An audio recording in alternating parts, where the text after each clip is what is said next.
Well, tonight was an ugly night in terms of MLS team in the Concacaf Champions League. Because while we saw in the first game where Montreal was able to get the 1-0 victory, they weren't able to overcome the 2-goal deficit in the aggregate score and that they got knocked out by a Central American team. And then in the other game, yeah, it was an old-fashioned Liga MX thrashing over an MLS team in the CONCACAF Champions League. And knowing the fact that tomorrow Atlanta are going to be playing against Club America and they're down 3-0 in terms of the aggregate score, and that unless there's going to be a miracle that's going to be happening in that game, I don't see Atlanta moving on against Club America.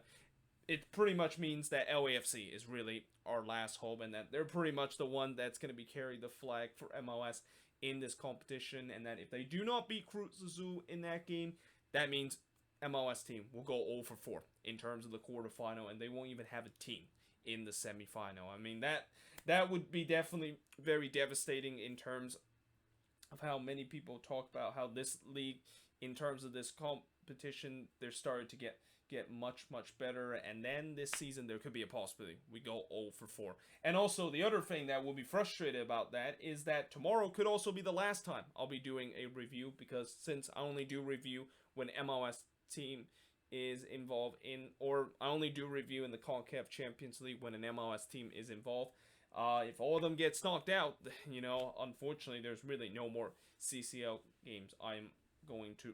review with no MLS team involving in the semifinal or even in the final for the rest of the tournament. But that being said, let us actually begin the first game by talking about the Montreal Impact, who, again, they were able to win 1-0 against Olympia, but the bad news is they need 2 goals in this game to move on into the next round, and they unfortunately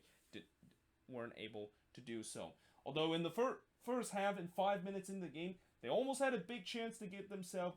up early in this game, but unfortunately Mason Toy whiffs a header after Sadic was able to deliver a good ball into the box. And if you're Mason Toy, you have to make at least some sort of contact in terms of that, because that was such a great delivery by Amar Sadic, who I thought he was probably the best player for this Montreal team, and really the only attacking spark to this Impact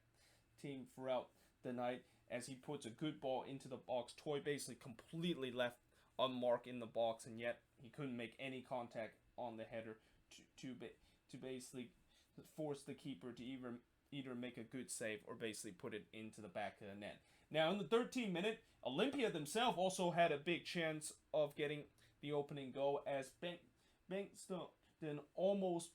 headed one in from close range, and he actually had a free header to basically head that one in, but unfortunately he wasn't able to do that. And that I also thought that for the first 15 minutes of the game, or at least for the last couple of minutes after that big chance, there was definitely holes that Montreal defense was showing, and especially with the way that they were just giving the ball away so carelessly in the midfield. I was kind of concerned that the Impact was going to go 1-0 down, which, going down 1-0 in this game, knowing the fact that the score is at 2-1, isn't the worst thing, because, that doesn't really mean anything. Montreal still need to score 2 goals, but only to send this one into a penalty kick shootout. But I was also kind of worried the fact that if they do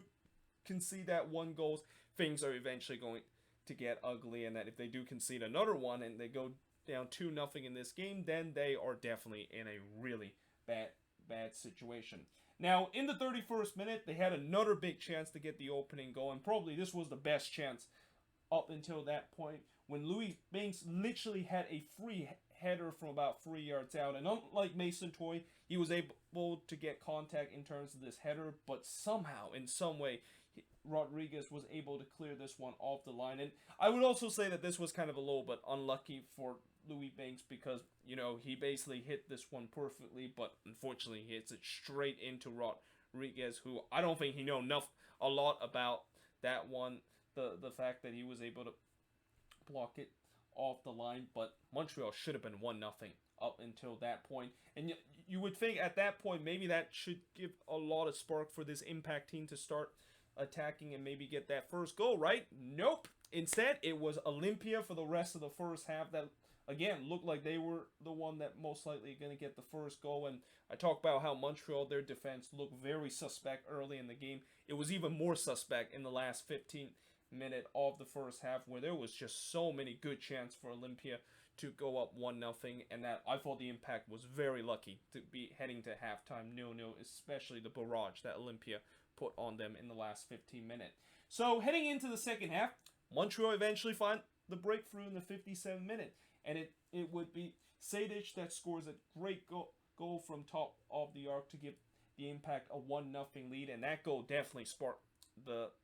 team, because not long after, Kyoto actually had two opportunities in a span of 3 minutes to score the go-ahead goal in terms of the aggregate against his former team. First, he hits it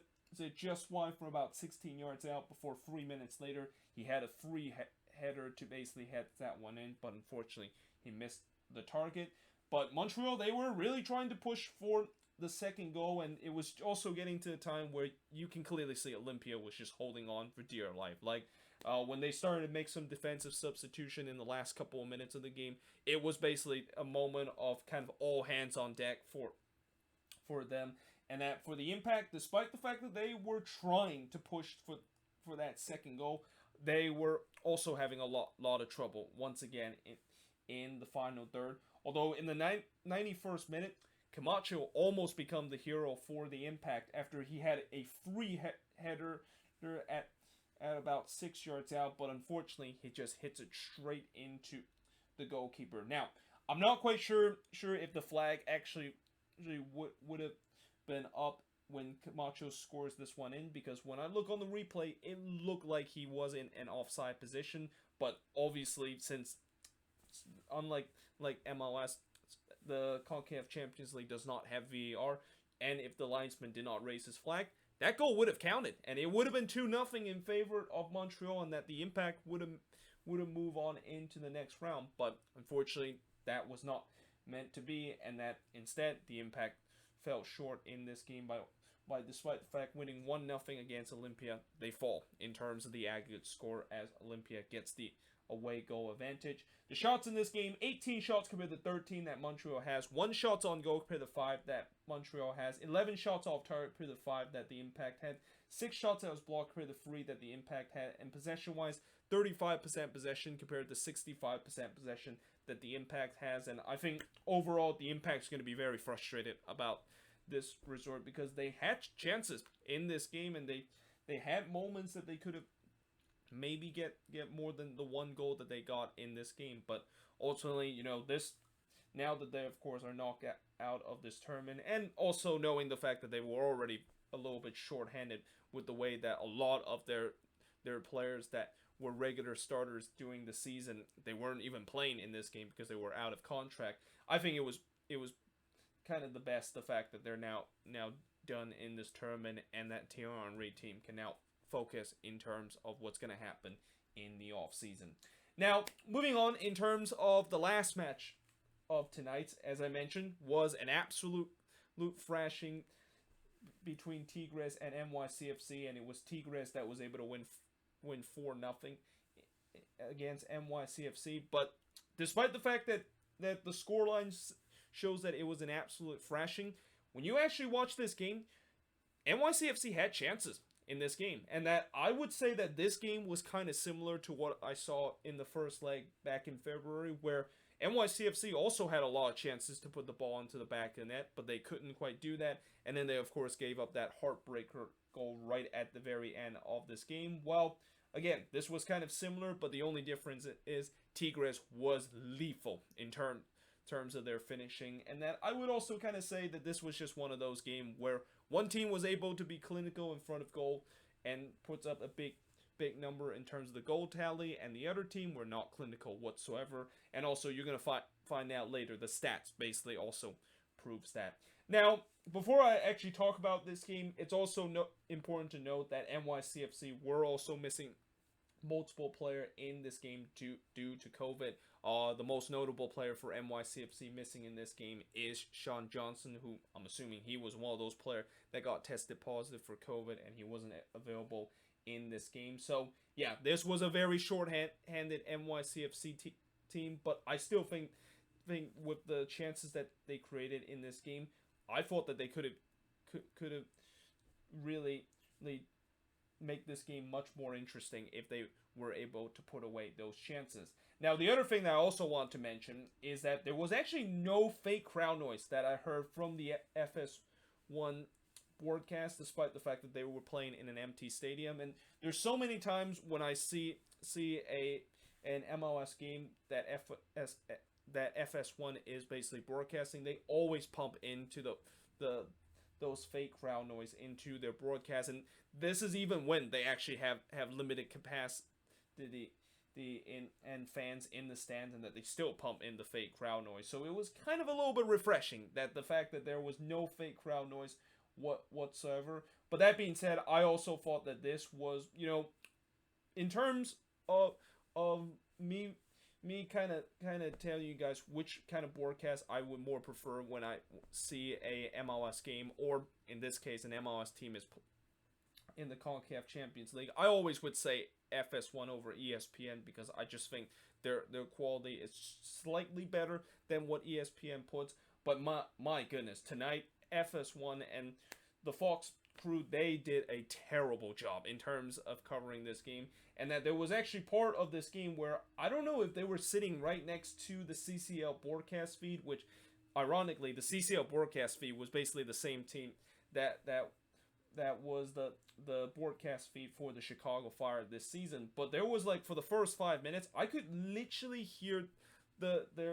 other broadcaster from the CCL feed, and it was just so weird hearing, like, both commentators basically commentate at the same time. And then there was also times where I thought that there was a 2-second delay between the actual game action and the way that John Strong and Stu Holding was commentating in this game, which again, it was just an absolute mess of what Fox was trying to do. And that knowing the fact that what's even kind of strange and just kind of well, I wouldn't say mind-boggling, but kind of frustrated is that it's not like this game is taking place in Central America and they didn't get like the whole broadcast thing is happening. This game is taking place in Orlando at Explorer Stadium. I mean, this game is taking place at an MLS stadium, and they still get all those things when you're supposed to broadcast the game wrong. So yeah, I just think it was just a terrible job of what FS1 did in terms of covering this game, and they got a lot of quality issue wrong in this one. Now, going back to the game itself, in the first 15 minutes, I thought NYCFC had a couple of half chances, and they were at least controlling the possession of this game, and that I thought early on, I also saw that Tigres was looking to waste time. And, I understand that Tigres was up 1-0 in the aggregate score, but I was kind of surprised that Tigres was started to just waste times and just kind of take their time in terms of the corner when we're only in the first half of the game. And especially, knowing the fact that Tigres is a very decent team in Liga MX, you wouldn't think the fact that they would act kind of almost like an underdog of this game, just kind of waste as much time as possible and just hold on to this 1-0 deficit. But at the same time, they also, despite the fact that they kind of did that, they also kind of showed some dangerous quality going forward. They almost got the opening goal in the 24th minute when Barretza was able to rob Quinones, who he looked like he was trying to round the goalkeeper, but Barretza basically say no to that and basically cut down the angle and able to eventually smother the ball. But unfortunately for NYCFC, they eventually would go down 1-0 in the 29th minute, and it's none other than Andre Pierre-Gignac scoring from Quinones to give Tigres a 1-0 lead. Quinones basically had a Emmanuel Reynoso-esque kind of performance tonight, as that would actually be the first of what would be 3 assists that he would have in this game. Now, after when Tigres got up 1-0, things kind of started to get physical between both of these teams, and that there was definitely some pushing and shoving and kind of like no love lost that has happened in this game, which I guess it's understandable, knowing the fact that when you have an MLS team facing a Liga MX team in this competition, you know that there's going to be some heated rivalry that is going on, no matter if either of these teams have never met before, or well, yeah, either of these teams have met before either of these teams have met for the very first time, like what we saw in this game. Now, in the second half, Tigres would double their advantage, and it would be Fernandez that scores from Quinones to give Tigres a 2-0 lead. What a backheel this was from Fernandez. The fact that he basically just pretty much did a cheeky backheel, just kind of sweeps it into the back of the net to make it 2-0 in favor of Tigres. But also at that point, I feel like this game was pretty much over, because there was just no way in the world that NYCFC was going to come back from a 3-0 deficit and going to try to do what Seattle did to Minnesota back in the conference final. But they were still at least trying in the 53rd minute, because Chanel had a free header, but unfortunately he didn't really hit it very well, and it was just a weak header that goes straight to the goalkeeper. And that, again, NYCFC, they look very good whenever they go on the attack and on the build-up, but it's just the final third and finishing was the biggest problem in this game, and what turns out to be the downfall for them in this one. And then in the 64th minute, this is when Tigres started to really pour it on. Reka would score from Quinones to make it 3-0 in favor of Tigres. That would be Quinones' third assist of the game, before Guzman was able to rob Tajuri Strati in the 66th minute, and this was probably the best save we saw tonight, and probably one of the best saves we've seen in this tournament, with the way that Tajuri Strati hits this so well that, unless if Guzman made a full stretch kind of save, this one was heading into the back of the net. But unfortunately, Guzman didn't make a full stretch save to basically deny Tajuri Strati and denied NYCFC a glimmer of hope of getting back into this game. Before 11 minutes later, Gignac almost made it 4-0 in favor of Tigres, but I guess he was kind of being a little bit too casual here, trying to chip Barraza, but unfortunately he didn't really quite got that chip right, and that Barraza was able to step on his feet and just easily robbing him in this play. I mean, it's not very often you see Andre Pierre Gignac going through on goal, and he doesn't put it into the back of the net, but that of course was the case in this situation. But unfortunately for NYCFC, despite the fact not conceding that fourth goal at that moment, they would eventually concede the fourth goal. And it happened in the 85th minute when Aquino was able to score from Gignac to make it 4-0 in favor of Tigres. And yeah, that was the final score of this game, as the shots in this one, 6 shots compared to 15 that NYCFC had, 6 shots on goal compared to 4 that NYCFC had, no shots off target compared to 7 that NYCFC had, no shots that was blocked compared to 4 that NYCFC had, and possession-wise, 49% possession compared to 51% possession. And I think this is one of the first time I've ever done a review where I see a team having pretty much all their shots in this game being shots on goal. That's how clinical Tigres was in this game, and how NYCFC just had no answer every time when Tigres was trying to go on the attack and create some dangerous chances. While on the other end, NYCFC also have no answer in terms of putting the ball into the back of the net. And I think that's going to be something that this offseason NYCFC's got to figure out, because they just don't have that clinical number 9 player that can basically score the goals for them. And that the player, some of those clinical players that they of course used to have, unfortunately they decide to sell them off during the middle of the season. So I'm assuming this offseason they're going to trying to go out and find a real number 9 in this game, because as much as Castellanos try his best in this game to be that number 9 and score the goals, he did not do that whatsoever in this game. And it's the same goes with a lot of these attackers that, they do a good job whenever they try to create those chances, but it's just the final third and just the hesitation in terms of whether should I shoot, or should I just pass it to my teammate, or should I just continue to dribble so that I can basically get a better position of shooting the ball into the back of the net. It just that was the issue that NYCFC had throughout the entire part of this game. But yeah, there you have it. That is pretty much it for the review of both of these games. Let me know in the comments below, what do you think of both of these games? And again, like I said, tomorrow could be the final day for me of doing these review, because of the way that MLS team, yeah, this was really a big flop and just kind of an ugly night for MLS team that was involved in this competition. But let's just hope tomorrow it's going to get a little bit better, and at least we're going to have one team that's going to make it to the or make it to the semifinal of the Concacaf Champions League. But until then, hope you guys enjoyed this video, and I, of course, will see you guys next time.